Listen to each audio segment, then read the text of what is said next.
Nomor 3, kesimpang siurannya ketika konco-konco neliti nasab mereka, fulan bin fulan bin fulan bin fulan, sampai nabi. Niki di enten 2 kejanggalan. Kejanggalan pertama, ono anake karo bapake iku kacek 3 tahun.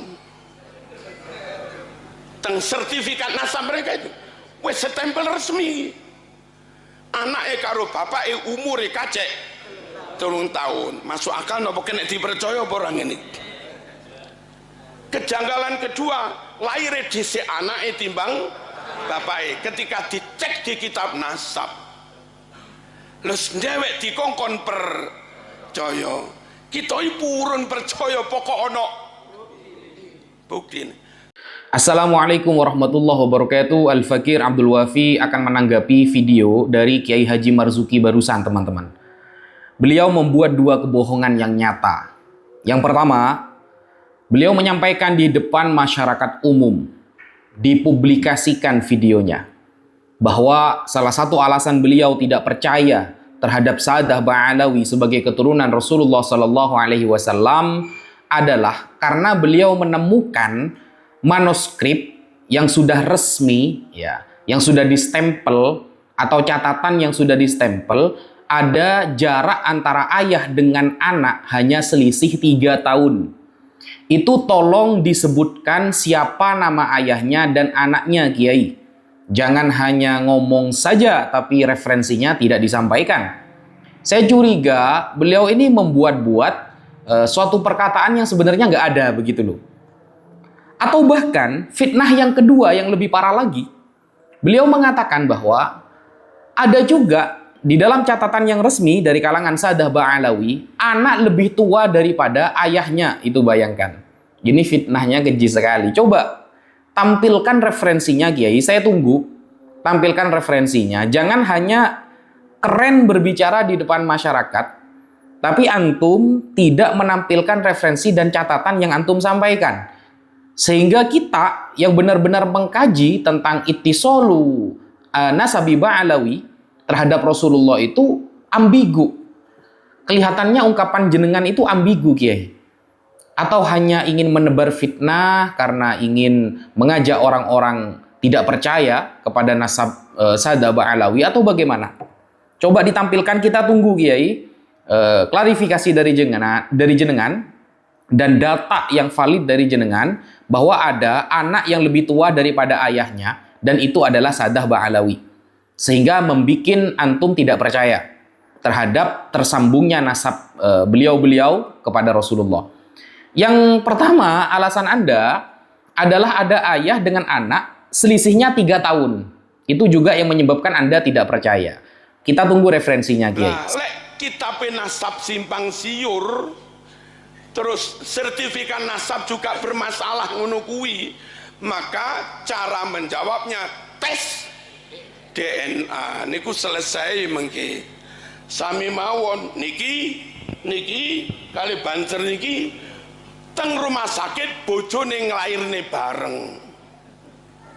Dioperasi niku lho. Bayi tasik dideleh bok, sik dicatetne jeneng, durung dikalungi jeneng. Dadak ono gempa. Koro.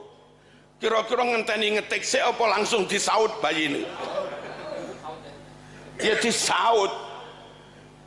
Jarak 2 menit gempa selesai, bingung iki mau bayine sapa. Jere bancere pinter. Pokok sing paling ganteng kuwi anakku. Jere iku.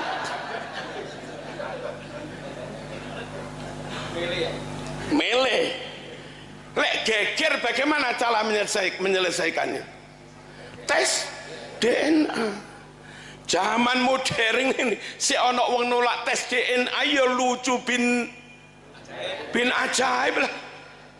Nah, di video yang kedua ini lagi-lagi Kiai Haji Marzuki Mustamar mengajak masyarakat untuk berdalil dengan tes DNA sebagai menetapkan nasab Sa'adah Ba'alawi, tetapi blunder. Kenapa blunder? Beliau mencontohkan nasab yang dekat. Seorang bayi, ada 4 bayi, ya, baik misalnya nih, Ada bayi dari Indonesia, Turki, Arab, Cina. Lalu terjadi gempa. Akhirnya pusing nih, mana bayinya? Berarti yang paling ganteng punya saya. Contohnya nggak nyambung. Nggak nyambung, Kiai. Ini bukan bahas nasab yang dekat. Selama ini yang dipermasalahkan tes DNA itu nasab yang jauh.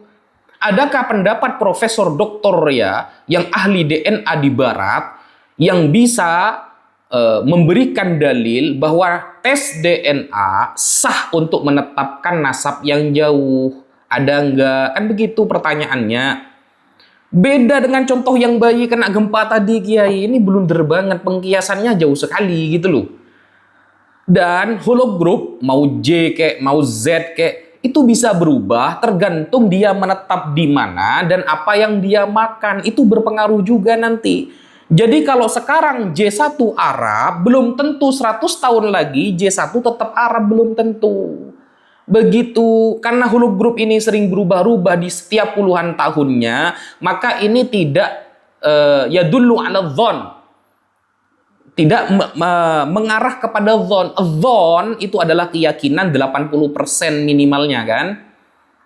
Jadi alat apapun, secanggih apapun, peradaban barat bagaimanapun, ketika dibahas oleh para ulama fikih tidak sampai kepada dhon, keyakinan 80% ke atas, maka ya nggak diterima oleh fikih gitu loh. Misalnya hukum jual beli, saya contohkan ya, yang lain lah. Apakah Islam itu tidak menerima alat elektronik? Buktinya kita pakai handphone, berdakwah dengan handphone, tapi ketika dijadikan wasilah sebagai kemaksiatan yang bernilai dosa, kan begitu saja. Ada kajian fikihnya. Hukum jual beli online misalnya, apakah kemudian langsung diklaim sah? Ya enggak juga, ada pembahasannya. Kita beli misalnya di Shopee, kita buka di dalam kitab Hasyiatul Qulyubi wa Umairah. Ya, ini fikih madhab Syafi'i. Tentang hukum jual beli online. Barang yang dibeli sama-sama tidak dilihat misalnya antara dua orang yang akad, antara yang menjual atau yang membeli. Karena yang menjual ini adalah menjual barangnya orang lain sebagai afiliat, ya, afiliator. Sama-sama nggak melihat satu barang ini. Maka itu disebut dengan bai'ul ghaib. Wal azhar annahu la yasihhu bai'ul ghaib. Wa huwa ma lam yarahu al muta'aqidani au ahaduhuma. Pendapat yang paling jelas, azhar, tidak sah bai'ul ghaib, menjual barang yang tidak dilihat oleh muta'aqidain, orang yang saling berakad atau salah satunya, itu tidak sah. Nah, wathani, pendapat yang kedua, yasihhu sah. I'timadan 'alal wasfi bi dzikri jinsihi wa nau'ihi. Tapi harus ada deskripsi nantinya. Ada penyebutan sifat-sifat barangnya, minusnya apa, sehingga menyebabkan saling ridho. Ka'ayyakula bi'atuka abdi at-Turkiyya wa farasi al-Arabiyya. Seperti ada orang mengatakan, aku menjual budakku, ya, budakku yang dari Turki, atau wa farasi al-Arabiyya, atau kudaku yang Arab. Wala yaftakiru ba'da dzalika ila dzikri sifatin akhar. Maka saat itu tidak perlu menyebutkan sifat-sifat yang lain. Nah, pembahasannya kan sedetail itu fikih kan. Ketika ada hukum jual beli online, hukum jual beli pulsa, kemudian ada hadiah kupon lewat televisi, lewat SMS, ada hukum judi, atau seperti sekarang Bitcoin misalnya. Ya. Apakah Bitcoin masuk judi atau tidak? Nah, MUI kan membahas tuh, apakah semua perkara yang baru harus kita terima tanpa kajian? Ya nggak seperti itu. Ada kajian fikihnya, Kiai. Ini ya, MUI digital. Apakah Bitcoin haram? Perhatikan tiga ketentuan hukum MUI. Nah, Bitcoin bagian dari kripto. Nah, ini ya. Coba dibaca ini, saya tampilkan datanya. Perdagangan mata uang yang tidak jelas realnya, hanya angka dan nominal yang dipertukarkan.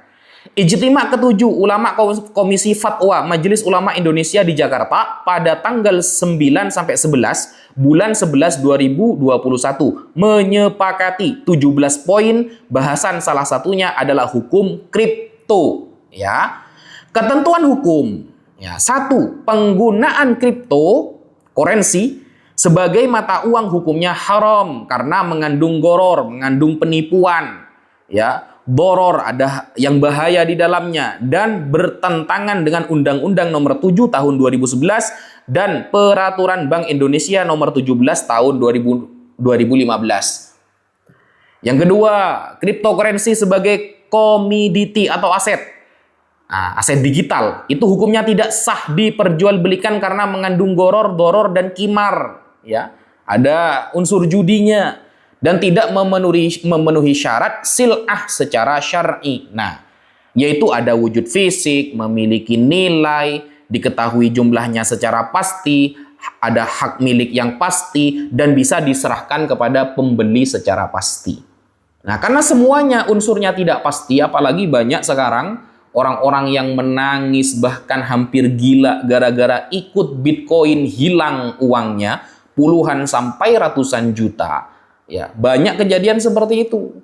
Kenapa? Karena memang mengandung goror, penipuan, mengandung judi, mataraddada bainal ghurmi wal gunmi, sesuatu yang berkisar, kalau ada yang untung berarti ada yang rugi nanti. Itu istilahnya zero sum.